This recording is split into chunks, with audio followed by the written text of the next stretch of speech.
ನೋಡ್ರಿ ಮಗು ಹೇಗ್ ಹೊಡೆದ್ಬಿಟ್ಟಿದ್ದ ನಾನು ಸ್ವಲ್ಪ ಹೆಚ್ಚು ಕಡಿಮೆ ಆಗಿದ್ರು ಜೀವನ ಹೋಗ್ಬಿಡ್ತಿತ್ತು ಅಂತ ಡಾಕ್ಟರ್ ಹೇಳಿದ್ರು. ನಾನು ಸುಮ್ನೆ ಬಿಡೋದಿಲ್ಲ ರೀ, ಸುಮ್ನೆ ಬಿಡೋದಿಲ್ಲ. ನಿನಗೆ ನನ್ನ ಮೇಲೆ ತುಂಬಾ ಪ್ರೀತಿ ಅಲ್ವಾ?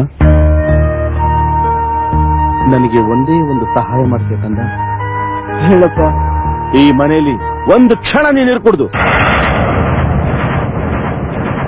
ನನ್ನ ದೇಹದಲ್ಲಿ ಜೀವ ಇರೋವರೆಗೂ ಯಾವತ್ತೂ ನಿನ್ನ ಮುಖದರ್ಶನ ಮಾಡಕ್ಕೆ ನಾನು ಇಷ್ಟಪಡೋದಿಲ್ಲ. ಹೆತ್ತವರಿಗೆ ಬೆಲೆ ಕೊಡದಿರೋ ಮಕ್ಕಳು ಕಿತ್ತೋದ ಚಪ್ಪಲಿ ಇದ್ದಾಗೆ. ಪಾಪನಿ ಮಗು ತಿಳಿದೆ ತಪ್ಪು ಮಾಡ್ಬಿಟ್ಟಿದ್ದಾನೆ. ಮಾತಾಡಬೇಡ ನೀನು. ಯಾರೇ ಬಂದ ಹೇಳಿದ್ರು ನನ್ನ ನಿರ್ಧಾರದಲ್ಲಿ ಬದಲಾವಣೆ ಇಲ್ಲ. 19 ವರ್ಷದ ನನ್ನ ಕನಸು ಕೈಗೆ ಬಂದಿತ್ತು, ಹಾಗೇ ಚೆಲ್ಲೋ.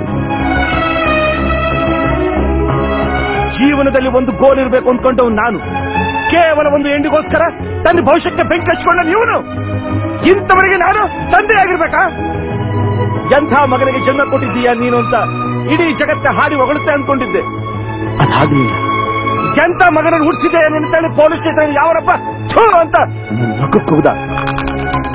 ಆವಾಗಿನಿಂದ ಇವನು ನನ್ನ ಪಾಲಿಗೆ ತಿಳಿದೆ ತಪ್ಪು. ಮಾಧುರಿ, ನನ್ನ ಮಾತು ಮೀರಿ ಇವನೇನಾದ್ರೂ ಮನೆಯಲ್ಲಿದ್ದ ಅಂದ್ರೆ ನಿನ್ನನ್ನು ಶೂಟ್ ಮಾಡ್ಬಿಟ್ಟು ನಾನು ಸತ್ತೋಗ್ತೀನಿ.